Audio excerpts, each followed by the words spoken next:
Alright guys, we are back with game number 2 here and introducing our players spawning to the top right hand side of Yonsu. It is going to be the Red Zerg playing for Team Acer, currently up 1 game. It is Paranoid.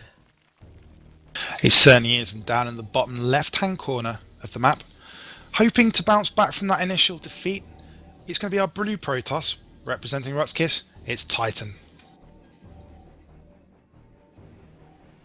Absolutely, we saw in game 1 where Paranoid pretty much swarmed his opponent to death. I have the feeling though that Yonsu is not really the map to do something like that, so we might see a change of plans here by Paranoid. Don't know really what Titan is going to do here in game number 2 though. It'll be interesting to see because this map is as different from Whirlwind as you can get in terms of maps. Apart from maybe the half of the map that looks a little bit like Whirlwind, you've got a small map. It's not as easy to take your third and your fourth. It's a new map, so players are still just figuring out the meter of it a little bit. But it will very much encourage a kind of a 2-base Protoss play, maybe a bit of early aggression. And the Zerg players really got to be prepared for that, Elmo. Absolutely, 2-base play could very well come in handy here for Titan. Maybe a 2-base all-in or maybe a 2-base timing to bring down a potential third of the Zerg player. Could very well happen here.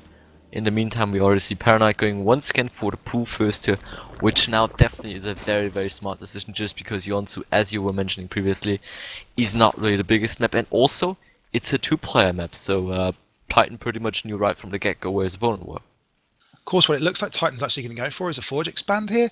He's dropped his pylon out. Indeed, he does drop the Forge. The Overlord's going to get here just in time to figure out this is what's going on. So, if he can keep that out, then I think the 2-base play down goes the Nexus, indeed. So it's going to be a quick 2 bases from Titan here. The hatchery just going down now from the Zerg. Yeah, Paranoid, Titan though, was blocking for quite some time, which means that his Nexus actually was quicker than his opponent's hatchery, which is always very nice. Now the probe is eventually pulled back into the main base here to scout. And maybe now, once again going down to the natural, getting some other things done. And there is that photon cannon, so there's not too much going to get done here.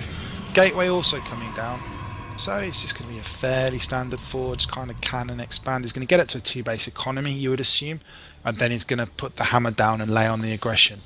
The question is, what can the Zerg do to cancel that? And he's gone for a fast third, Elmo. Indeed, a fast food. Since we saw the Forge expansion this time, definitely once again a very smart move. Just because you want to overpower your opponent's economy always. As a Zerg player, you want to be always 1 base ahead at least.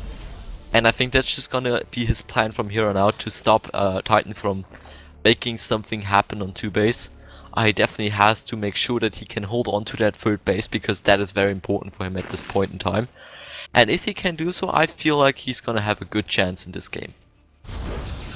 I would agree. It does kind of lean him back towards the Roach heavy style we saw previously. Roaches off 3 bases against a Protoss are a strong option if you hit a decent timing with them. We could see that again. There's still an awful lot open, because once the Zerg economy gets rolling against Protoss, they can do pretty much what they want, because it only takes 1 building to completely switch up your strategy.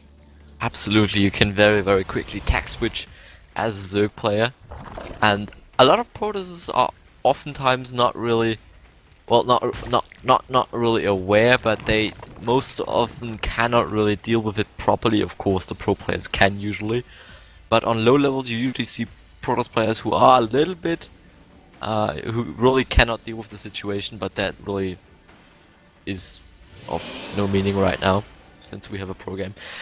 I was just drifting away, sorry. Eventually, now Titan once again going to scout here that there is indeed a 3rd base for Paranoid. Will now once again trying to get away with this probe. On the other hand, we see now the Mothership Core just spawning for him here. So far, not really too much attack going on here for the Protoss player. Now we see a robotics facility going down, which is an interesting choice. Usually, you would go for a Stargate. Of course, robotics and Stargate are also possible things. But I have that strong feeling that we might see a 2-base all-in out of Titan here. Or at least a very strong two-base timing. Yeah, meantime across the map, that Roach Warren has gone down. So we've got the Mothership Core and a bunch of Zealots heading out to try and maybe get a little bit of harass done. There are a few Lings on the map. There are no Roaches down yet because the Roach Warren's not quite finished. This could get quite a bit done here, Elmo. He looks like he's going to push into the mineral line. There's a Queen that's going to start working on the Mothership Core, but the Mothership Core's going to push that away. They're going to start harassing those drones. 1 fall, 2 fall. The Mothership Core's moving around. The Lings are there, but there's not enough Lings to fight 3 Zealots. A Proxy Pylon also dropped, so we're going to see some very, very early aggression here. This could be quite damaging, Elmo.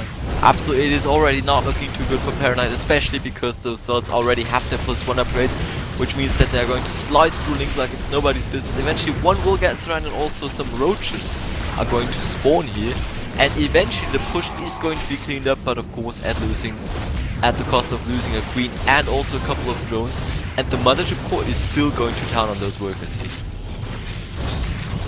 8 workers dropped in total for the moment, and now they're going to push it back. Yes, they are. The Mothership Core maybe going to pick up another couple of Lings here. The Probe has been pushed back. The Proxy Pylon has dropped. But there's a real first statement of intent from Titan in this game. He got him with the early harass. But it looks like the Lings are going to stream back across the map and try and get a run by done. And there is no Zealot blocking those Lings actually from getting in there. The Potent Cannon immediately will be surrounded here. That is not going to last very long. And now we also see a couple of Roaches making their way across the map. And we're also now going to bust through that wall in.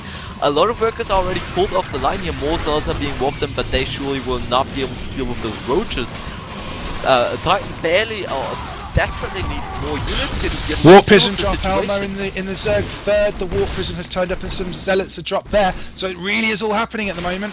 Those Roaches are just trying to push through and get as much damage they're warping in the meantime. But will these Zealots cut through enough drones to dry up the supply lines? It really doesn't look like it. Although there are just 4 Roaches left now attacking. The Queens are fending off the Zealots. Especially with the Immortal, the push at the front has been held here. The Warp Prism once again doing some very, very nice work here. But eventually also the Zealot terrorism will be shut down here, especially since we just saw 10 Roaches in production. But 4 Zealots are going to be warped in here. They're going to town on those Earth-based workers here. Some really nice Warp Prism micro we're seeing here, picking up and dropping those workers, and it will snipe that Queen. He's seen enough, he's throwing down the Hydralisk Den, he wants to deal with that Warp Prism, but now it zooms back up to the natural, chasing after those drones. This is some really, really nice Warp Prism play.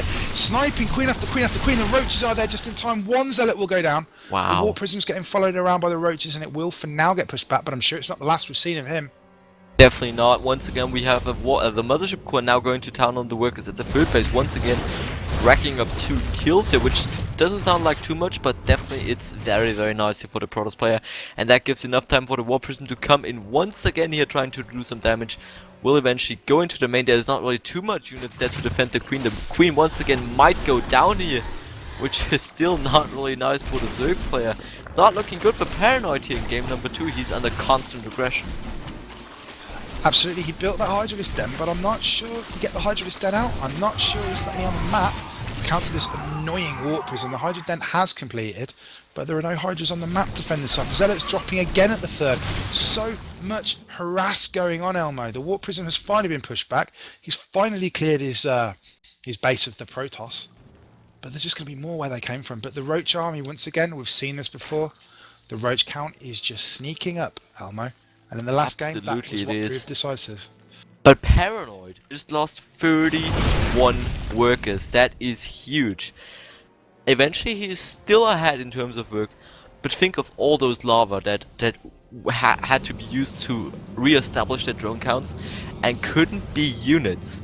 Meaning that the push that he was looking for is going to be delayed, if not completely cancelled. Now this could be a very interesting play. Oh, just look at that play snaking of away Titan. across the map. Hallucinating a Warp Prism there. I like that plan there. Going for that hallucinated Warp Prism, already freaking his opponent out once again, but there is a Spore Crawler in the middle line, identifying that that Warp Prism is indeed hallucinated. Meantime, there's a real Warp Prism once again loading up with Zealots, and he's going to go on his merry way through the bases, one would imagine, just moving into the third now. At the same time, Titan is also going to move out here, trying to take out that third base, while most of the first forces are at the natural, trying to deal with those warped in Zealots. Meaning that there's nothing. Of course, beautiful force fields going down there. That will definitely buy enough time for those units to get down their face. Also, the workers are trapped in there. Once again, beautiful force fields going down there, trapping all of those workers. The hatchery, of course, is going down here in just a matter of seconds, and Paranoid is just gonna go for the counter. Paranoid's going to go for the base race here, but I don't much fancy his chances.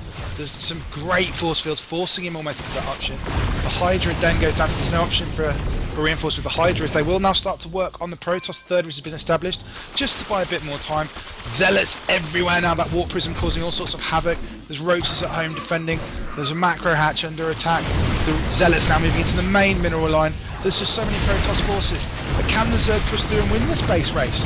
The Zerg's, well, of course, is just so small. I don't think he will be able to kill the buildings off quickly enough. Whereas we see already the natural going down, and there's the recall calling all of his forces back home to deal with that. Very, very nice. Once again, beautiful force fields cutting off all those Hydra risks. And with that, the push is going to be held, and GG is called. GG, absolutely. Titan tying up this series 1-1 with a really, really great attack, characterized by some absolutely fantastic force field ammo.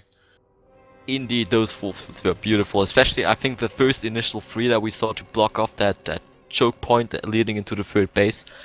They were beautiful. They were just in time to cut off all those Hydras that were trying to reinforce there. And with that, Titan had enough time to actually bring down all the workers and the third base. Then he also went ahead with all the units basically going for the counter attack. He was able to also take out the natural, went for the recall, and then was able to stop the push with basically losing nothing. And on the other